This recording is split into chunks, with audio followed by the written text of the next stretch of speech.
So, picture this. It is 2 a.m. on Black Friday. Your database CPU just hit like 100%. Oh yeah, the classic nightmare scenario. Right. Customer checkouts are just completely timing out, and the company is bleeding roughly, I don't know, $10,000 a minute at this point. Sounds about right for Black Friday. Yeah, and the Slack channel is just exploding.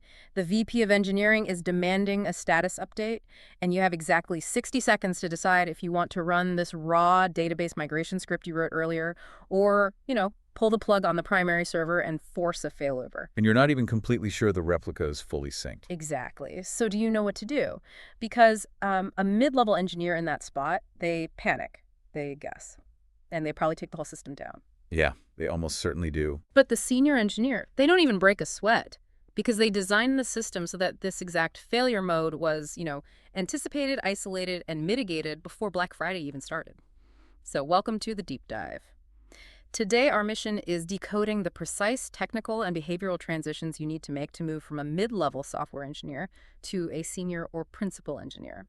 And it's important to note that this transition is rarely about learning the syntax of like whatever new JavaScript framework is trending this month. Right. It's not just another tutorial. No, not at all. It is a fundamental shift in identity. Yeah. I mean, we are talking about moving from an engineer who just writes code locally and executes well-defined tickets to a technical leader who actually owns end-to-end system reliability, someone who manages massive technical debt and balances those really tough architectural trade-offs against raw business risk. We have a massive stack of literature guiding our journey today. We're pulling insights from absolute industry heavyweights. So we've got designing data-intensive applications, database internals, enterprise integration patterns, some really deep architectural texts on Python, and this highly rigorous 77-part curriculum that specifically maps out the senior engineer roadmap. Is it a lot of material? It is a ton. We have the blueprints, but honestly, looking at all this, it seems like the biggest hurdle isn't even technical. It's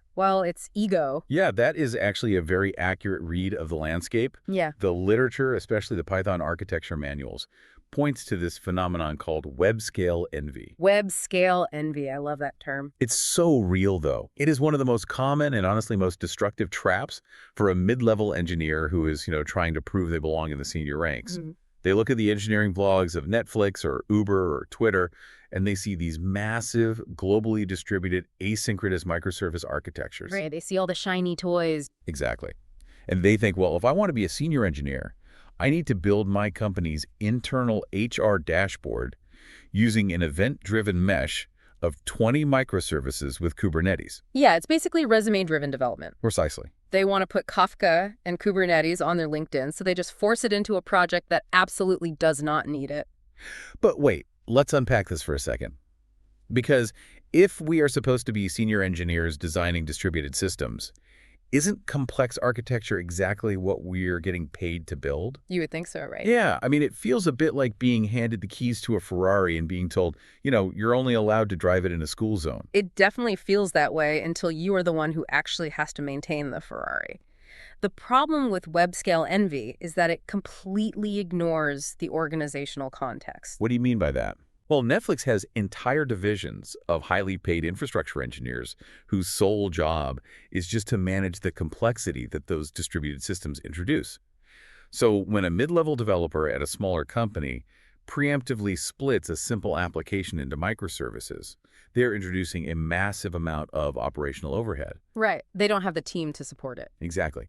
You are trading local function calls, which take nanoseconds and essentially never fail, for network calls across a data center, which are, thousands of times slower and fail constantly. Because every layer of indirection exacts a price. You have to serialize the data to JSON, send it over a wire, deserialize it, handle timeouts. Handle retries. Yeah, retries, and distributed tracing just to figure out where a request randomly died in the ether. Exactly. If your application is essentially just a simple CR read wrapper, so create, read, update, delete over a relational database, throwing advanced distributed design patterns at it is not engineering. It's sabotage. Sabotage, wow. It really is.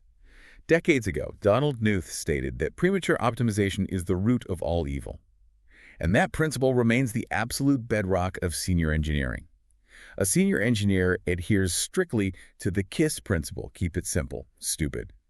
They manage complexity by ruthlessly avoiding it until it is mathematically or operationally necessary. So they basically just wait for the pain, they build the monolith, they let it run, and they wait until the scale actually breaks something before they introduce all that distributed complexity. Well, they wait for the pain, but they prepare for it I know so. by writing code that is easy to delete and refactor.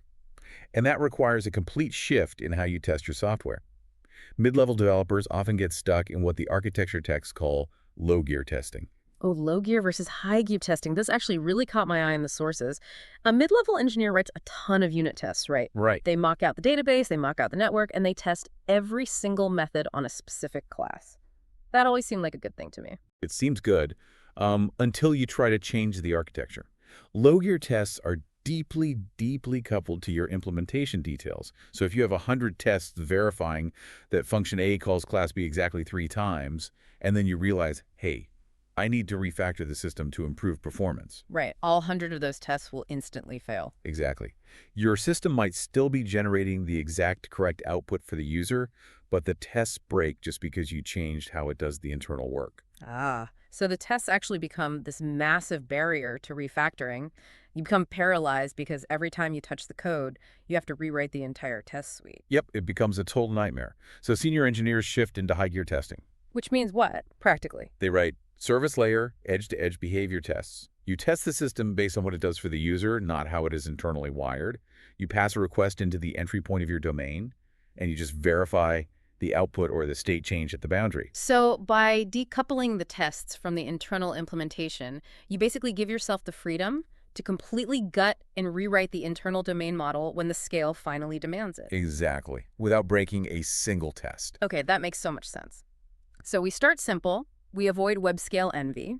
We write high-gear tests that let us refactor safely. We launch our beautiful, simple monolith. But let's say the product is a massive hit. The traffic goes exponential. The scale finally warrants the complexity. Right, the pain has arrived. The pain has arrived. And in my experience, and according to the data-intensive texts we're looking at, the first thing that catches fire isn't the application code. It's the database. It almost always is the database. Yeah. It is the ultimate bottleneck because state has physical gravity. And this actually brings us to the first major architectural boundary a senior engineer has to master. The fundamental difference between a system of record and a derived data system. Yes, the roadmap curriculum actually has this as the very first module. So let's dive into that. Mastering these data flows. A system of record, or the source of truth. This is basically where your data is born, right? It is the authoritative version of your data. When a user creates an account or, a payment goes through, that normalized fact is written to the system of record first. Okay. If there's ever a discrepancy, a bug, or some weird data corruption anywhere else in your entire infrastructure, whatever is sitting in the system of record is, by definition, the mathematically correct value. It is usually a highly durable, ACD-compliant relational database like PostgreSQL or MySQL. Okay, got it. And then we have derived data, which the source is defined as things like our Redis caches, our Elasticsearch indexes, or maybe materialized views in a data warehouse like Snowflake. Exactly. But wait a second. By definition, aren't we just copying data we already have? So derived data is entirely redundant, isn't it? It is technically redundant, yes, but it is practically essential for survival at scale. Why is that? Understanding why requires looking at how databases physically store data on disk. You see, a mid-level developer typically forces a single transactional database, their primary OLTP system, to just do everything. Right. They use it to save customer orders, to power text-based searches on the website, and to run heavy analytical queries for the business intelligence team all at the same time. Which works flawlessly when you have 50 customers. But when you hit 50,000 customers, everything suddenly grinds to a halt. Why exactly does that happen under the hood? Because of the underlying storage engines. Your primary PostgreSQL database is almost certainly using B trees. And a B tree is phenomenal for transactional integrity and finding a specific row of data instantly. It is row-oriented. Okay. But when your business analyst runs a massive analytics query like, sum up the total revenue from all users in California over the last 3 years, the B tree is terrible at that. Yeah. It has to pull thousands of separate memory pages off the disk, traversing pointers row by row. And while the database is busy dragging all that historical data into memory, I imagine it's actively evicting the data that the live application actually needs right now. Exactly. It blows out the database's page cache. Suddenly, The query that saves a new customer's order, which usually takes 2 milliseconds, is taking 5 seconds because the memory is just choked by the analyst's query. Oh, wow. Yeah, lock contention spikes, database connections max out, and the whole site crashes. You simply cannot optimize a single storage engine for both random access writes and sequential scanning analytics. It defies the physics of disk I/O. So the senior engineer intervenes here. They separate the workloads. Yes. They tell the application, look, you only write transactional data to the system of record. And then they build a pipeline to sync that data over to a completely different database, say a Snowflake data warehouse, which serves as the derived data system. And Snowflake uses columnar storage, right? Which is mathematically designed to crush those massive sum and average queries. You've got it. You've completely decoupled the write path from the read path. The write path uses eager valuation. You are checking constraints, validating business rules, and ensuring strict data integrity before writing to disk. Right. The read path uses lazy evaluation. The data is already validated, so you just want to fetch it as fast as possible in the exact shape the user or the analyst needs to see it. Okay, I love the infrastructure split. It makes total sense. But if we separate our databases physically like that, how do we handle that in our application code? Because, most of us rely heavily on an ORM, an object relational mapper like Hibernate or Swell Alchemy or Prisma. Oh, the ORM. Right. We just ask the ORM for an object, and it does all the SQL magic behind the scenes. But the ORM expects one database. If we start splitting things into derived systems, doesn't our code just become an absolute nightmare? It does. It absolutely does, unless you apply an architectural pattern called Command Query Responsibility Segregation, or CQRS. CQRS. This is a massive topic in the Python architecture text and in designing data-intensive applications. So let's really break down the mechanics of this. Sure. So in a standard application, you build a domain model.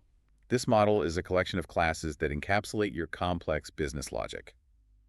Let's say it enforces the rule that you cannot dispatch an order if the inventory count is 0, or that a user must be over 18 to purchase a specific item. Okay, that makes sense. That model is phenomenal for writing data. It protects the invariance of your business. But the sources say this beautiful write model is completely toxic for reads. Why is that? Like, if I have a perfectly valid user object, why shouldn't I just use it to display the user's profile on the screen? Because of the object relational impedance mismatch. When a user goes to a dashboard, they rarely want to load a single, perfectly isolated domain object. They want a list view. They want to see their profile joined with their last 5 orders, joined with the shipping status, filtered by date. Right, a very complex multi-table view. If you forced your ORM to use your right-optimized domain models to build that view, it has to hydrate those objects. To do that, the ORM might trigger the N+1 query problem. Oh, I hate the N+1 problem. We all do. It queries the list of orders, and then for every single order, it fires off another separate database query just to get the shipping status. You end up executing 50 expensive SQL queries just to load one single web page.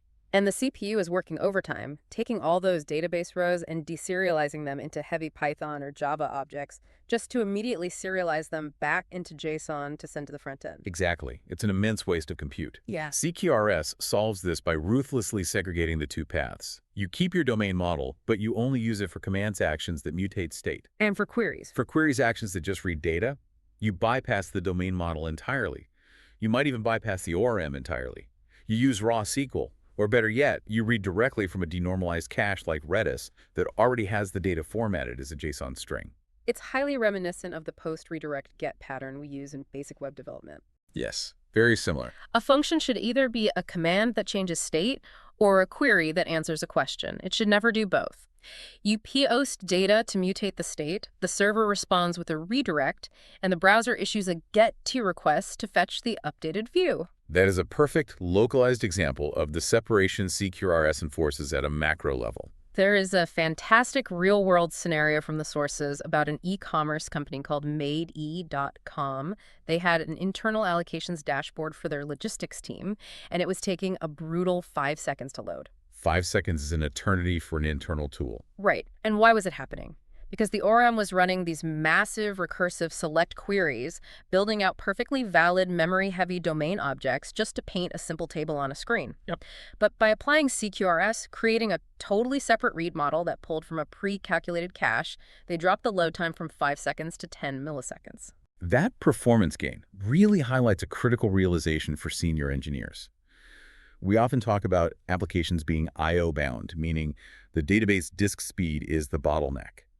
But when you force a CPU to deserialize thousands of database rows into complex objects on every single read request, your application actually becomes CPU bound. Wow. Yeah. CQRS removes that CPU overhead entirely from the read path. I always like to picture a high-end restaurant kitchen when thinking about this. Okay, let's hear it. So the chef cooking the meal, that is our write path. The chef is dealing with raw ingredients, sharp knives, food safety invariance, strict timing. It's complex, eager evaluation. Right. Then you have the waiter taking a menu to the customer. That is the read path.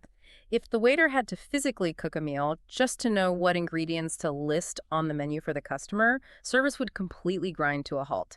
You have to decouple the preparation from the presentation. That is an excellent mechanistic analogy. The menu is basically a pre-calculated, denormalized view of the kitchen state. But wait, here is where my mid-level panic sets in. If the read side, the menu, is completely decoupled from the write side, the kitchen, aren't we risking serving the customer stale data? What if the chef runs out of steak and changes the state of the kitchen, but the waiter is still handing out old menus? How do we keep these two completely segregated systems in sync? You have just hit the foundational trade-off of all distributed systems architecture. Strict consistency versus availability. And the senior engineer's answer is eventual consistency. Eventual consistency, meaning the read system is not perfectly mathematically in sync the very millisecond a change happens in the write system. Correct. If you demand a system where the reads are 100% transactionally consistent with the writes at all times, you have to use pessimistic concurrency control. Explain pessimistic locking. How does that actually work under the hood? Well, if you run a select for update in PostgreSQL, the database engine physically places a lock on that specific row on the disk. It assumes, pessimistically, that someone else is going to try to mess with this data. While you hold that lock to update the row, no other thread, no other process, and no other user can read that row. They just have to wait. Yeah, they're placed in a queue. They're entirely blocked. And if you have thousands of users trying to read that row while a slow transaction is locking it, your latency spikes through the roof. It destroys horizontal scalability.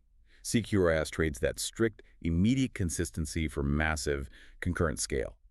Yes, the Redis read model might be 50 milliseconds behind the primary PostgreSQL database, but for 99% of business use cases, loading a user profile, viewing a product catalog, reading a blog post, that 50 millisecond delay is completely imperceptible to the human user. Okay, I accept the trade-off. Eventual consistency is the price of scale.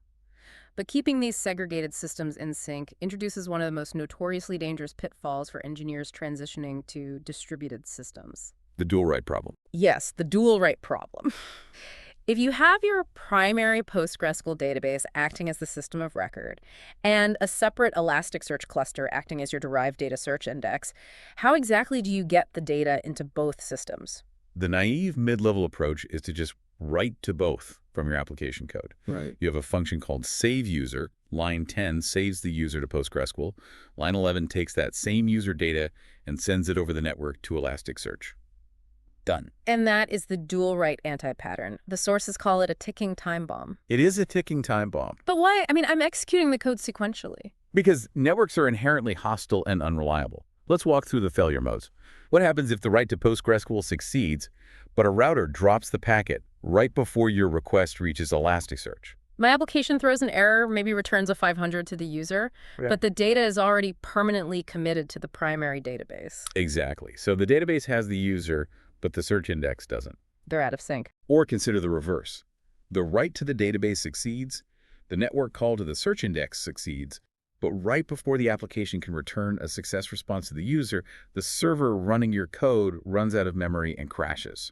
The user thinks their transaction failed, and they try again. And without a distributed transaction protocol like two-phase commit, which, by the way, the sources universally agree is way too slow and brittle for high-throughput systems, you basically have no way to guarantee that two separate network calls will both succeed or both fail. They are permanently out of sync. Permanently.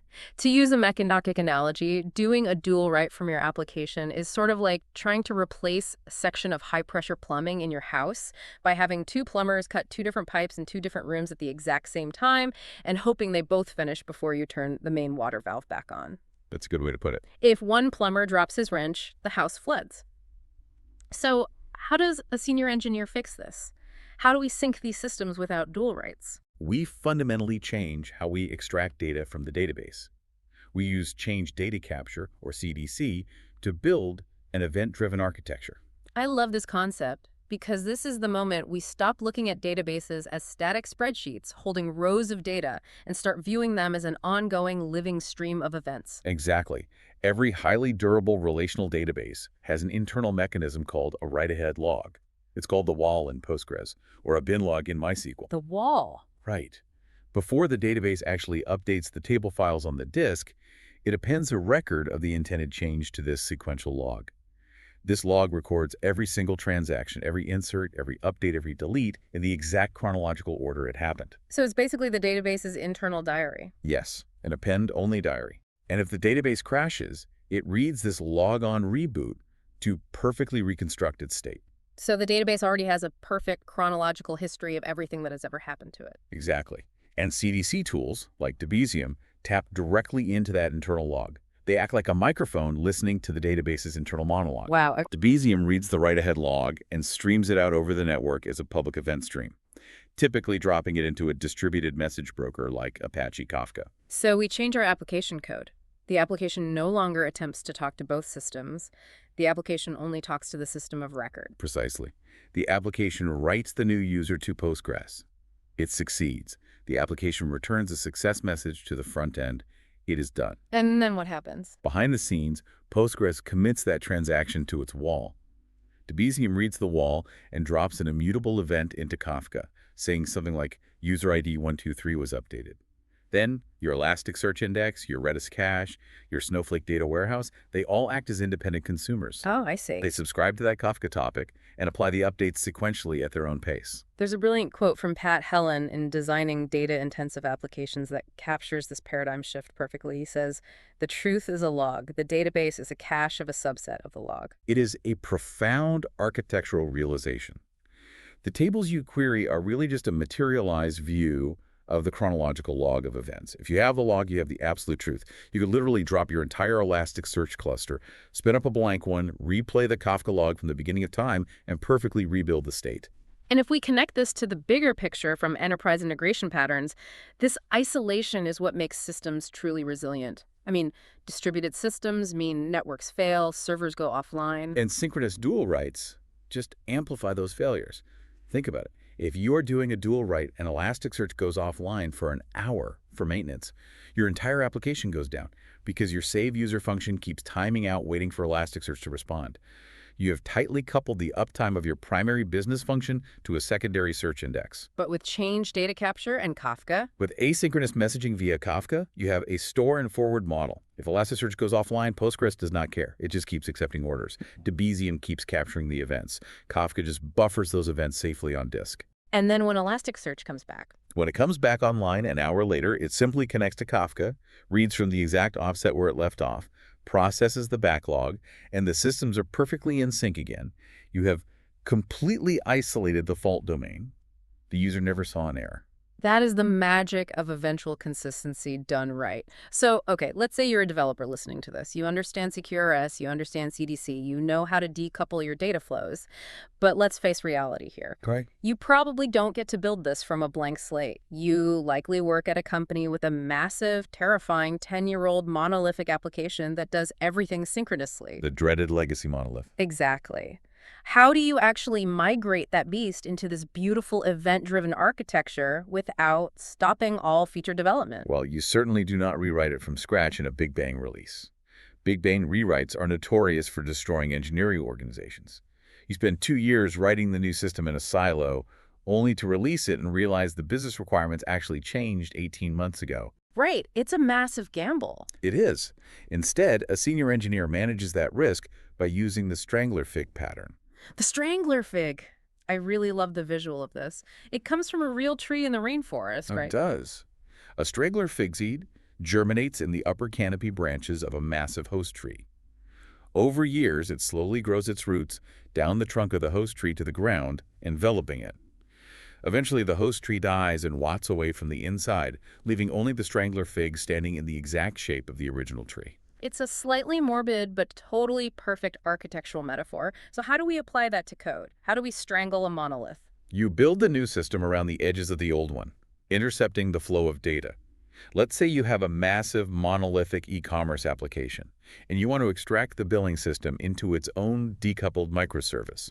You don't just delete the billing code in the monolith. First, you use event interception. Okay, what does that look like? You modify the monolith so that right before it runs its internal billing logic, it publishes an event-like order finalized to a message broker. So the monolith is still doing all the heavy lifting, but it's now announcing its actions to the network. Yes.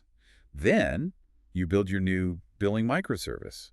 It subscribes to those events. It quietly builds its own database, mimicking the state of the monolith. It runs its own billing logic in parallel. But it's not affecting the user yet. Exactly. It is processing real production data, but its outputs are completely ignored by the main system. It is not serving real customer traffic yet. This is called a dark launch. Ah, so you are testing it in production without the actual risk. You can compare the database of the new microservice with the database of the monolith to ensure the logic matches perfectly. Exactly. And once you've mathematically verified that the new service handles the data flawlessly, you divert the traffic. You configure your API gateway like Nginx or AWS API gateway so that any HTTP request for the billing endpoints routes to your new microservice while all other traffic still hits the monolith. You've strangled that specific functionality. The monolith just no longer handles billing. And you repeat that process, slice by slice, domain by domain, routing more and more traffic to the new services until the monolith is doing nothing at all. At that point, you simply turn it off. It's a fantastic process for routing HTTP requests. But again, state has gravity. Rerouting an API is easy. Migrating the underlying data layer is where the real peril lies. Database migrations are the crucible of senior engineering. The sources outline a very strict, non-negotiable rule here.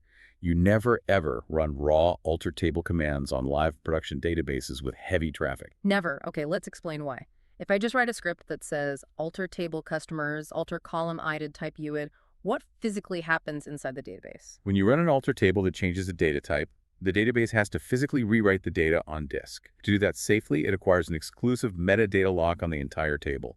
It blocks every single select, insert, and update query from your application. And if your table has 10 million rows, rewriting it might take 45 minutes. Yep. For 45 minutes, your entire application is offline. Every API request that hits that table times out.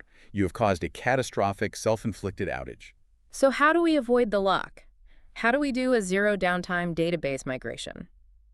The senior roadmap provides a very specific 3-step migration process. Let's walk through the exact mechanics of changing a customer ID column from an integer to a UUID without dropping a single packet. Okay, to use a mechanistic analogy, this is like replacing the main water pipe in your house without ever turning off the faucet. You can't just rip the pipe out. You have to install a parallel pipe, build a bypass, and transition the flow. Step 1 is the prepare phase. You run a non-locking database migration to add the new UID column to the table. Importantly, you do not delete or modify the old integer column. Adding a new empty column is typically a fast, metadata-only operation that does not lock the table. Okay, so the table now has both the old integer ID column and the new UUID column. Next, you deploy a code change to your application.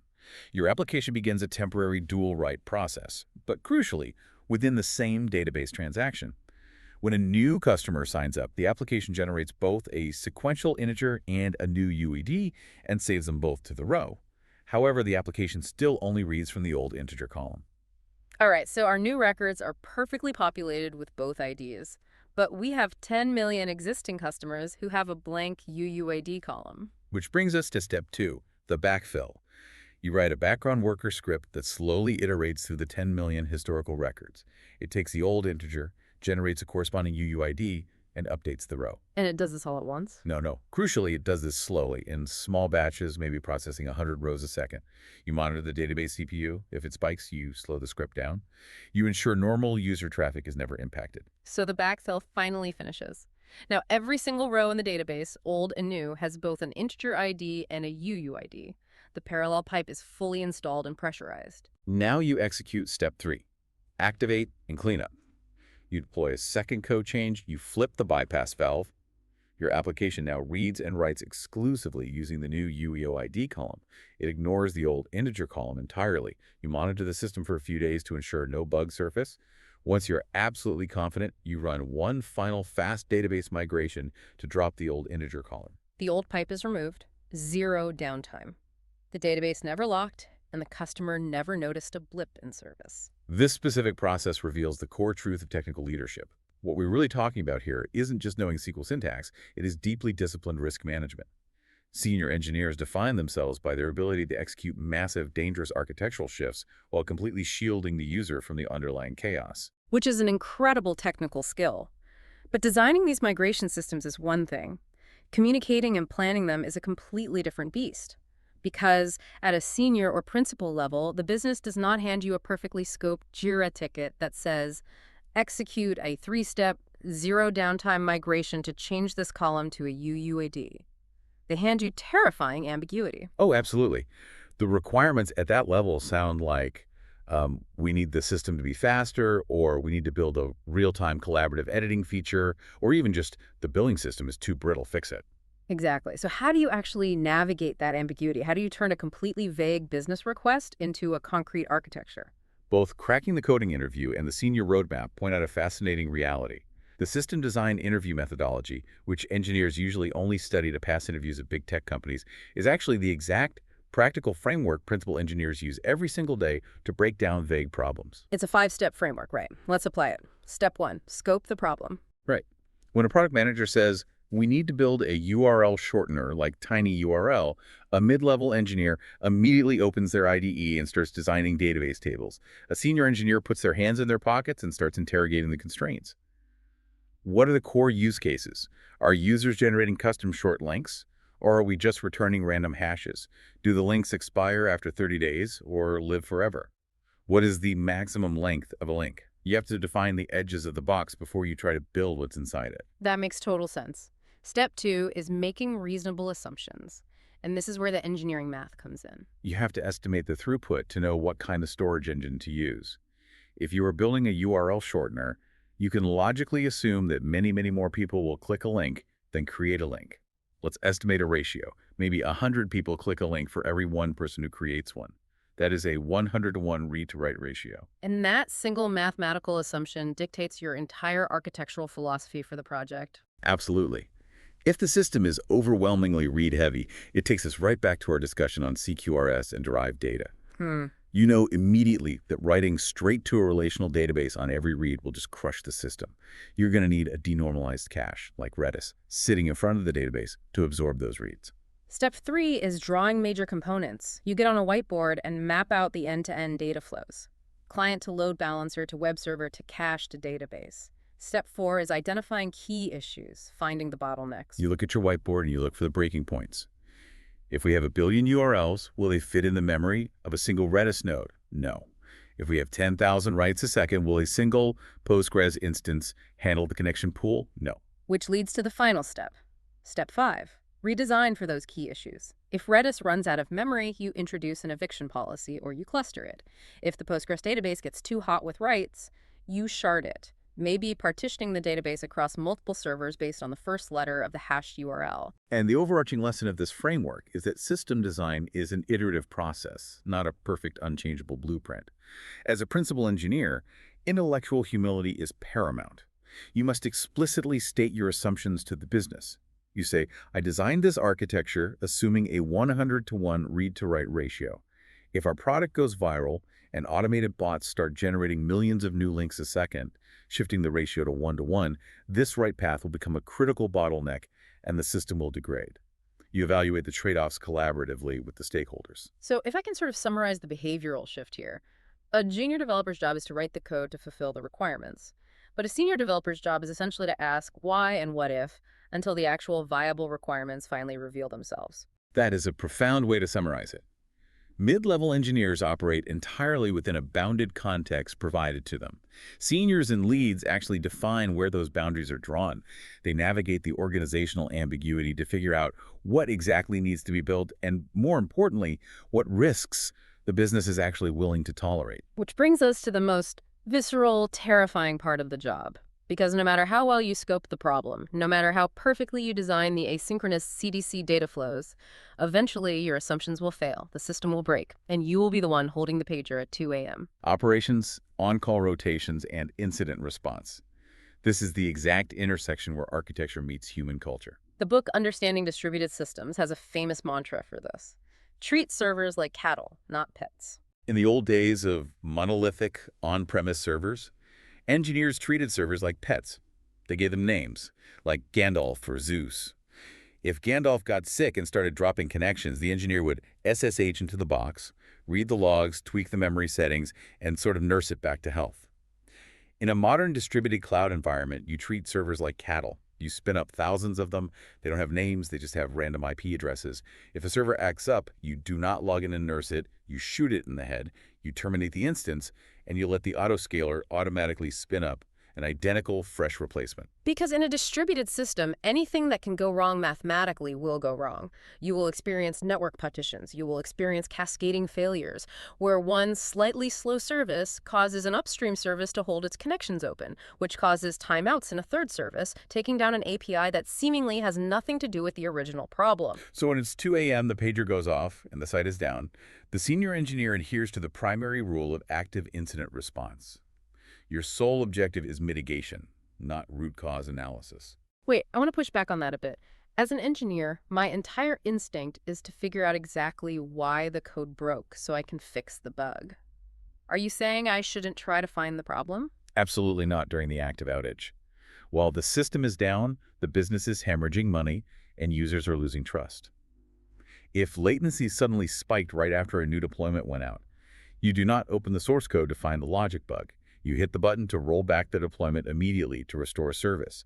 If the CPU is spiking because of a sudden unexplained surge in traffic, you do not pull up the APM tools to profile the database queries. You scale out the cluster, adding 50 more servers to absorb the load and stop the bleeding. You put out the fire first. You can sift through the ashes to find out how it started tomorrow. Exactly. And to execute that rapidly, a senior team relies on runbooks. Alerts must be strictly actionable. If an engineer is woken up at 2 a.m., the alert should not just say CPU high. It should link to a specific runbook document that says, if metric X crosses threshold Y, run this exact terminal command to fail over the database to the secondary region. You remove cognitive load during a crisis. Okay, so you execute the runbook, you roll back the deployment, the site is up, and you go back to sleep. But the next morning, you do have to figure out what happened. You have to ensure it never happens again. And this is where the sources across the board emphasize the absolute necessity of the blameless postmortem. This is critical, and it goes back to the idea that culture dictates reliability. If a mid-level developer accidentally drops a production database table because they ran a migration script while connected to the wrong environment, the instinct of a toxic management culture is to find the developer and fire them. But the senior-level engineering-led reaction is a blameless postmortem. Yes. The core tenet of a blameless culture is the assumption that every engineer made the best decisions they could with the information, tools, and context they had at the time. You do not ask, who caused this outage? You ask, what systemic conditions and missing safeguards allowed a normal human error to reach the production environment? The sources give a fantastic, concrete scenario for this. Let's say a developer writes a database migration. It causes a 20-minute outage in production. In the blameless postmortem, they ask, why didn't we catch this in testing? They discover that the staging database only had a tiny fraction of the data volume that production had, maybe a few thousand rows compared to 50 million. So when the developer tested their migration script in the staging environment, it executed in 2 seconds. It looked perfectly safe. But when they ran it against the massive production tables, it locked the database for 20 minutes. So the root cause was not the developer's incompetence. The root cause was a fundamentally flawed testing environment that lied to the developer about the performance characteristics of their code. The actionable item from that postmortem is not, tell the developer to be more careful next time. You cannot scale, be more careful. The actionable item is, build an automated data pipeline to regularly backfill sanitized, anonymized production data into the staging environment so that our performance testing actually mirrors reality. That shifts the focus entirely. You are fixing the system, not punishing the human. Outages are gold mines of architectural data. They reveal the true, hidden stress points of your distributed system. But if you operate in a culture of blame, engineers will hide their near misses. They will cover up their mistakes. True reliability only emerges from a culture where failures are examined openly, rigorously, and without fear in order to build better automated safeguards. Okay, learning from failure is incredibly valuable. Building safeguards is great. But I have to ask, for truly mission-critical systems, if we're writing the software for an aerospace flight controller, or the core consensus protocol of a global financial ledger, or a pacemaker, isn't there a way to prove something works before it ever fails in production? Can we achieve absolute mathematical certainty? That question takes us to the absolute peak of seniority outlined in the roadmap: formal verification and system correctness. Because we established earlier that testing has limits, even high-gear behavior tests. Right. As the pioneering computer scientist Edsger Dijkstra famously observed, testing can only ever show the presence of bugs, never their absolute absence. You can write 10,000 unit tests, you can achieve 100% code coverage, but in a highly concurrent distributed system, the number of possible state permutations is astronomically large. We're talking about race conditions, threads interleaving in bizarre, unpredictable ways because of slight network delays. Exactly. When you are designing a consensus protocol like Paxos or Raft, or building a custom multi-partition replication log, the anomalies are nearly impossible to test exhaustively by just running the code. A race condition might require a specific sequence of 3 network packets dropping, a server rebooting, and a disk pausing for garbage collection at the exact same millisecond. It might only happen once every 10 million operations. Your unit tests will never, ever catch it. So how do you find it? How do you test the impossible? Through formal verification. This is the process of using mathematical specifications to describe a system's allowed states and its valid transitions. The industry standard tool for this, especially in cloud infrastructure, is TLA+, which stands for Temporal Logic of Actions, created by Leslie Lamport. TLA plus, I've read about this. This is what the principal engineers at Amazon Web Services and Microsoft Azure use when they are designing the absolute core storage engines of the cloud. Yes. Before an AWS engineer writes a single line of Java or C++ for a new distributed database engine, they write a TLA+ specification. It is a mathematical model, almost like an incredibly rigorous architectural blueprint of how the state machine of the system works. Then they feed that specification into a tool called a model checker. What does a model checker do that a test suite doesn't? A test suite runs a few dozen happy and sad paths. A state space model checker uses brute force math to exhaustively explore every single possible state the system could ever reach. It simulates every possible interleaving of concurrent operations, every combination of network delays, every sequence of node crashes. It explores the entire universe of the architecture. All of it. And it verifies that the system's core invariants always hold true across every single possible timeline. You define a safety invariant like data is never corrupted or lost. And you define a liveness invariant like every read request will eventually receive a response.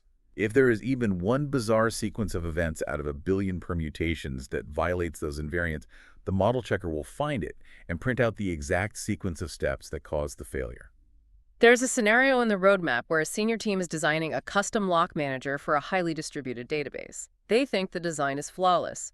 They write a TLA plus spec, run the model checker, and the math uncovers a deeply subtle race condition that would have caused catastrophic silent data corruption in production. But they caught it, proved it, and fixed the design before they even opened their code editors. It is the ultimate tool for taming the chaos of concurrent operations. It forces you to think about the architecture with absolute rigorous clarity.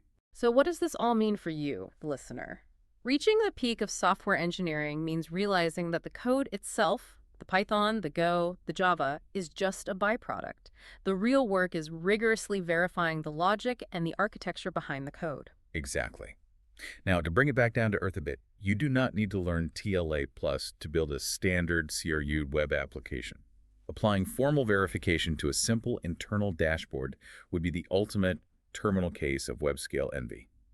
But understanding why tools like TLA Plus exist and what kinds of problems they solve demonstrates a mature grasp of just how terrifyingly complex distributed systems really are. It instills a deep, necessary respect for concurrency, partial failure, and state management. It is an incredible journey. We have covered so much architectural ground today. Let's recap the shift. We started by escaping Webscale Envy, learning to keep things monolithically simple until the actual scale demands distributed complexity. We learned how to master our data flows, understanding the physical necessity of separating our authoritative systems of record from our read-optimized derived data. We explored how to bridge that gap using command query responsibility segregation and how to avoid the catastrophic dual write problem by using change data capture and Kafka to turn our databases into asynchronous, immutable event logs. We talked about managing massive risk with the Strangler Fig pattern for APIs and implementing zero downtime database migrations by using the parallel pipe bypass method. We dug into how principal engineers navigate ambiguity by interrogating constraints and doing the math on read-to-write ratios during system design. We learned how to handle production fires by prioritizing immediate mitigation over root cause analysis, and how to build a blameless culture that fixes systems instead of firing humans. And finally, we looked at the summit of engineering rigor with TLA plus and formal mathematical verification. Taken together, it represents the comprehensive shift from merely writing isolated instructions for a computer to architecting resilient, evolving socio-technical systems for a business. And that concept of a socio-technical system leaves me with a final provocative thought for you, the listener, to mull over. We've spent this entire deep dive talking about how to make our technical systems fault-tolerant, scalable, and blameless. We design loosely coupled microservices, we isolate fault domains, we eliminate single points of failure in our databases. But take a hard look at your own engineering team. Are your human dynamics as decoupled and resilient as the microservices you are trying to build? If your team relies on a single hero engineer who holds all the architectural context in their head, that is a single point of failure. If your company operates on a culture of blame and fear, your human systems will break under pressure long before your database disk fills up. No amount of Redis caching, Kafka event streaming, or TLA plus mathematical verification is going to save a toxic architecture. Ultimately, Conway's law dictates that your software will inevitably reflect the communication structures of the organization that builds it. The code is just a mirror. How are you designing that architecture? An engineering leader must architect the team and the culture just as rigorously as they architect the software itself. The two are inseparable. Exactly. Thank you for joining us on this deep dive. Take these mindsets into your next stand-up, your next architecture review, or your next 2 a.m. production incident. And the next time you look at a simple piece of local code, remember, the chaotic, unpredictable, muddy waters of distributed systems are where the real engineering begins. We'll see you next time.